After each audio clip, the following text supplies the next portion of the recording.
તારાથી કોઈ વાત ના થઈ મન વાત ની થઈ ગઈ તને તો તેડવા આવ્યું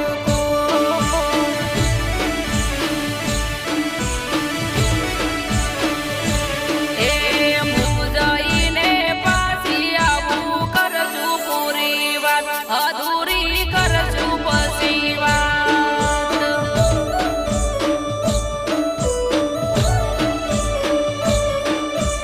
તને